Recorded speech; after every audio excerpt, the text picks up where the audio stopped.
You write in the book, there is no faith and no courage and no sacrifice in doing what is expedient. What do you say to those viewers that don't pursue their dreams and are locked in their careers because they are too afraid to take risks and pursue something meaningful? Well, the first thing I would say is, well, you should be afraid of taking risks and pursuing something meaningful. But you should be more afraid of staying where you are if it's making you miserable. You're paying a price by sitting there being miserable. You might say, well, the devil I know is better than the one I don't. It's like, don't be so sure of that. The clock is ticking. Yeah, and if you're miserable in your job now and you change nothing, in 5 years you'll be much more miserable and you'll be a lot older. But isn't it a luxury to pursue what is meaningful? Our viewers have mortgages, they have children, they have payments and loans. It's a luxury to pursue because we lack the resources. Well, I don't remember now, I'm not talking about what makes you happy. It's a luxury to pursue what makes you happy. It's a moral obligation to pursue what you find meaningful. And that doesn't mean it's easy. It might require sacrifice. If you need to change your job too, let's say you have a family and children and a mortgage, you have responsibilities. You've already picked up those responsibilities. You don't just get to walk away scot-free and say, well, I don't like my job, I quit. That's no strategy. But what you might have to do is you think, well, this job is killing my soul. All right, so what do I have to do about that? Well, I have to look for another job. Well, no one wants to hire me. It's like, okay, maybe you need to educate yourself more. Maybe you need to update your curriculum vitae, your resume. Maybe you need to overcome your fear of being interviewed. Maybe you need to sharpen your social skills. Like, you have to think about these things strategically. If you're going to switch careers, you have to do it like an intelligent, responsible person. That might take you a couple of years of effort to do properly. We're built for struggle, us human beings. We're built to contend with the world. We're built to contend with reality. You want a challenge. And the best way that you can take on a challenge, because a challenge fortifies you. So you don't want to be secure, you want to be strong. And you get strong by taking on optimal challenges. And so you lay out your destiny in the world and you take the slings and arrows of fate. And you make yourself stronger while you're doing so. And you might fail, and fortune might do you in. But it's your best bet. And, you know, people have extracted unbelievable successes out of catastrophic failures. And I'm not saying that in a naive way. I know perfectly well what happens to people. You know, you're doing fine in life and then you get cancer. And then 6 months later, you're dead. And all the heroism in the world isn't going to save you at that point. But that's not the point. That's not the point. Life is bounded by mortality. But that doesn't mean that you don't get out there and contend. And you develop by contending and you minimize the net amount of suffering in the world. And that's something, man. That's something to do. Compare yourself to who you were yesterday, not to who someone else is today. Because you need to have a hierarchy of improvement. You need to be aiming for something. And that means you're going to be lesser than people who've already attained along that dimension. So the question is, who should you defeat in the final analysis? And the answer is, you should defeat your former self. You should be constantly trying to do that. And you're the right control for yourself too, because you're the one who's had all your advantages and disadvantages. And so if you want to compete fairly with someone, then you should be competing with you. If you're improving yourself, then what you are doing is competing with your lesser self. And then you might also ask, well, what is that lesser self? And that lesser self would be resentful and bitter and aggressive and vengeance-seeking and all of those things that go along with having a negative moral character. And those are things that interfere with your ability to progress as you move forward through life. So it's very necessary to understand that this is why, you know, I've been stressing this idea of personal responsibility. It's like, well, personal responsibility is to compete with yourself, is to be slightly better than yourself the next day. And it better in some way that you can actually manage, and that's humility. Like, well, I'm a flawed person, I've got all my problems. Could I be as good as person X? It's like not the right question. The right question is, could you be slightly better tomorrow than your currently flawed self? And the answer to that is, if you have enough humility to set the bar properly low, then you could be better tomorrow than you are today.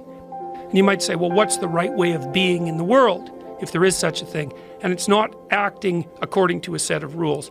It's attempting continually to transcend the flawed thing that you currently are.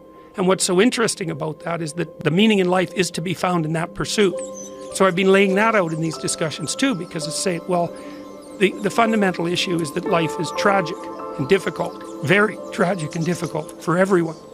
And it's also tainted by malevolence, because no matter how things are tragic and difficult, but there's always some stupid thing that you could do or someone else could do that could make it even worse than it has to be. And so that's life.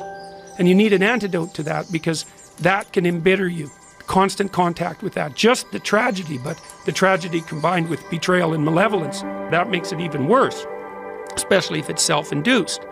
Okay, so you need something to set against that so you don't get bitter and resentful. Well, what do you set against that? Doing something worthwhile. By your own definition, say. You need some reason to get the hell out of bed on a terrible day because you've got something good to do. Well, what's the best thing you can do? Transcend your current wretched and miserable self. There's meaning to be found in that, and that's a meaning that's associated with responsibility. One of the things that I've been trying to lay out clearly is that life is hard. It's tainted by malevolence and betrayal. That can make you bitter. You need a meaning to offset that. Where's the meaning to be found? Not in rights, not in impulsive pleasure, but in responsibility. You take responsibility for yourself, so you take care of yourself. If you're good at it, you have some excess left over to take care of your damn family. If you're good at both of those, then you have some excess left over to take care of your community. Those are heavy burdens. You pick up the burdens, you find that's meaningful. The best way to pick up the burden is to continually improve yourself, and that's where the meaning is to be found. And so that meaning is in the continual self-transcendence. That's letting your old self die and the new self be reborn. Even if things are going really well for you now, there's going to be a time in the future where things are rough. You know, you're going to be ill, family member's going to be ill, a dream is going to fall apart, you're going to be uncertain about your employment status. Like the flood is coming, right? The apocalypse is coming. It's always the case in life. And you have to be prepared for it. And the question is how to prepare for it. And the answer to that is to find a way of being that works even under the direst of circumstances. You've got the possibility to slowly raise yourself out of the mire. You've got the possibility to do just what the fighter does when he's defeated, which is to say, well, regardless of the circumstances that might have led to my defeat, like even if there were errors on the part of the referee, this is no time to whine about it. This is a time to take stock of what I did wrong so that I could improve it into the future. And that's the right attitude. The point is, your best strategic position is, how am I insufficient and how can I rectify that? That's what you've got. And the thing is, you are insufficient and you could rectify it. Both of those are within your grasp if you aim low enough. And I don't mean don't aim, and I don't mean don't aim up, but you have to accept the fact that you can set yourself a goal that you can attain, and there's not going to be much glory in it to begin with. Because if you're not in very good shape, the goal that you could attain tomorrow isn't very glorious. But it's a hell of a lot better than nothing, and it beats the hell out of bitterness, and it's way better than blaming someone else. It's way less dangerous. And you could do it. And what's cool about it, it's one step on a very long journey. And it starts to compound on you. So a small step today puts you in a position to take a slightly bigger step the next day. And then that puts you in a position to take a slightly bigger step the next day. And you do that for 2 or 3 years, man, you're starting to stride. I don't know how many people have come and told me. It's so strange. They said, well, I started making my bed and that made all the difference. It's like, well, yeah, you decided to aim up, man. And the first concrete instantiation of that was that you made your bed. And you think, well, that's nothing heroic. It's like, no, but aiming up is heroic. That's something. And then lowering yourself to the point where you're not above the mess in your room. You know, you're not superordinate to that. You lower yourself so that you straighten up. You're grateful for what you have right in front of you, and you take care of it and you put it in order. It's like all of a sudden things start to get better. And one of the reasons that audiences are responding to what I've been saying in my lectures and what I've been writing about is that I don't tell people that they're okay the way they are. No, I say, no, you could be way more than you are. And they're relieved about that, you see, because if you're in a dark and terrible place and someone says you're okay the way you are, then you don't know what to do about that. It's right. Like, no, I'm not. I'm having a terrible time and I'm hopeless. You're okay the way you are. Well, then what? That's it? That's where I am? And what do you want to tell a young person? You're 17, you're okay the way you are. It's like, no, you're not. You got 60 years to be better. And you could be way better. You could be incomparably better across multiple dimensions. And in pursuing that better, that's where you'll find the meaning in your life. And that will give you the antidote to the suffering. This is the trick, though. You have to pick a path of discipline. What path of discipline you have to pick is a different issue. So there could be a rule. The rule might not be follow this rule. The rule might be you have to follow some rules. So it's a meta rule. And the meta rule is you have to discipline yourself. And the issue is, well, how? That's not really the relevant question. You can pick a disciplinary path. That's why I often tell my clients, especially young people, they say, well, I don't know what to do. It's like, that's okay. Nobody does. Go do something. Do the best thing that you can think of. Put the best plan you have into practice. It's not going to be perfect, and it will change along the way. But it will change partly because you become disciplined pursuing the path. And as you become disciplined, you become wiser. And as you become wiser, you become able to formulate better and better plans. So you can start vaguely and confused and develop a plan that's not so great, and you start to implement it, and then you accrue incremental wisdom as you implement your flawed plan. And that enables you to fix the plan. And so that's part of that process of incremental self-improvement as well. Imagine you only have $100,000 to go buy a house. And so you go look at this house, and it's like, Jesus, this house, man, it's like it needs a lot of work. It's like, well, that's all you've got. Well, are you going to pretend that the house is okay the way it is? Or are you going to look for where it's rotten and where the plumbing doesn't work and where the stove doesn't work? You have to go and look and see where everything needs to be fixed. And that is harsh, man. And then in order to do that properly, someone has to have taught you, it's look, you aren't your problems. You're most fundamentally that which, if it confronts its problems, can solve them. And that's the hero myth in a nutshell, by the way. The hero is the person who confronts horrible, chaotic potential and tames it and makes something of it, right? That's the fundamental human story. But the problem is that you have to face what you don't want to face in order to fix it. So you look at all the things about yourself that need to be burned off, that need to be dispensed with. And that, man, especially at the beginning, especially if you're screwed up, that might be like 95% of you. It's not pleasant. But if you know that you're the thing that can transcend your problems, most fundamentally, if you know you're the thing that, if it faces the problems, can transcend them, then you have the faith that would enable you to take stock of who you are. My daughter was very ill when she was a kid, but particularly when she was a teenager. She had a very terrible time of it. She had juvenile rheumatoid arthritis, and she was between the ages of 14 and 16. It first destroyed her hip, which had to be replaced, and then it destroyed the ankle on her other leg, which had to be replaced. And she walked around for 2 years on broken legs, and she was taking massive doses of opiates and could hardly stay awake. And as a test of your faith, there's almost nothing that's more direct than a serious illness inflicted upon an innocent child, right? And so the chapter's a meditation on that, and also on, well, what to do in a situation like that, because everyone is going to have a situation like that in some sense, because you'll be faced with illness in the people that you love and in crisis. And so it's a practical guide to coping with those sorts of things. And one of the things you do when you're overwhelmed by crisis is you shorten your time frame. It's like you can't think about next month. Maybe you can't even bloody well think about next week, or maybe not even tomorrow. Because now is just so overwhelming that that's all there is. It's like, and that's what you do. You cut your time frame back until you can cope with it. And if it's not the next week that you see how to get through, then it's the next day. And if it's not the next day, then it's the next hour. And if it's not the next hour, then it's the next minute. And people are very, very, very, very tough. And it turns out that if you face things, that you can put up with a lot more than you think you can put up with, and you can do it without becoming corrupt. You have to be alert when you're suffering. You have to be alert to the beauty in life, the unexpected beauty in life. And you have to look for that little bit of sparkling crystal in the darkness when things are bad. You have to look and see where things are still beautiful and where there's still something that's sustaining. And you narrow your time frame and you be grateful for what you have, and that can get you through some very dark times. And maybe even successfully if you're lucky. But even if unsuccessfully, then maybe it's only tragic and not absolute hell. And you can do that, in the worst situation. You can make it only tragic and not hell. And there's a big gap between tragedy and hell. There's nothing worse at a deathbed than to see the people there fighting. The death is bad enough.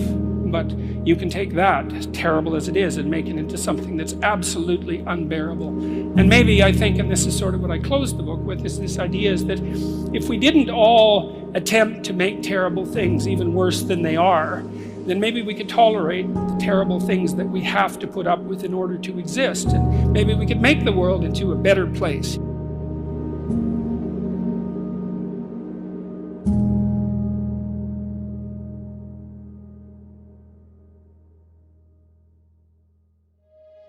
It's a constant storm to try to figure out what you're about, and you change.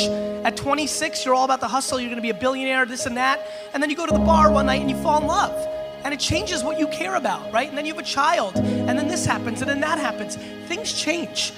You just have to always consistently try to figure out what's driving you, and not because other people are watching, and not because that's what your dad wants, and not because that's what you said was gonna happen, and it doesn't look like it, and your family's gonna judge you. You just have to be as real with yourself as possible, and that is a very difficult struggle, but when you're not, you create enormous vulnerability and unhappiness. Truthful conversations redeem people. Because if you come to a clinical psychologist whose worth is salt, you have a truthful conversation. The conversation is, well, here's what's wrong with my life, and here's what caused it. You know, maybe it takes a year to have that conversation, and here's how it might be fixed. Here's what a beneficial future might look like. And so it's a completely honest conversation if it's working well. And all that's happening in the conversation is that the two people involved are trying to make things better. That's the goal. Let's see if we can have a conversation that will make things better. I think one of the factors in the resistance to these ideas of discipline and of taking responsibility for yourself is people recognizing that they're not doing that in their own lives, and they get upset, and instead of looking internally, they try to attack the thing that's upsetting them. They attack your message. They attack the philosophy behind it, rather than look internally and objectively and having some sort of introspective point of view where you go, okay, am I reacting to this because this resonates? Like I'm missing this aspect of my life? Does this diminish me? Or is this guy pointing something out that I can benefit from? Very few people are willing to do that. Very few people are willing to take that critical moment to look at their own behavior and look at their own thought process and wonder if the actual adverse reaction they have to this person's message is because they know that they're wrong. Start the process of becoming much more honest with yourself. It will help you make much better decisions, and it will help you in the long run. It may not taste as fun or as glamorous in the short term, but it will put you in a much better position. Stop doing the things that you know are wrong that you could stop doing. Right? So it's a fairly limited attempt. First of all, we're not going to say that you know what the good is or what the truth is in any ultimate sense. But we will presume that there are things that you're doing that for one reason or another you know are not in your best interests. There's something about them that you just know you should stop. They're kind of self-evident to you. Other things you're going to be doubtful about. You're not going to know which way is up and which way is down. But there are things that you're doing that you know you shouldn't do. Now, some of those you won't stop doing for whatever reason. You don't have the discipline, or maybe there's a secondary payoff, or you don't believe it's necessary, or it's too much of a sacrifice, or you're angry or resentful or afraid, who knows. But there's another subset that you could stop doing. It might be a little thing. Well, that's fine. Stop doing it and see what happens. And what'll happen is your vision will clear a little bit. And then something else will pop up that you will also know you should stop doing and that you could stop doing. And you could do that repeatedly for an indefinite period of time. And you know, that doesn't necessarily mean that you're going to ever be able to formulate a clear and final picture of what constitutes the truth and the good. But it does mean that you'll be able to continually move away from what's untruth and what's bad. And you know, that's not a bad start.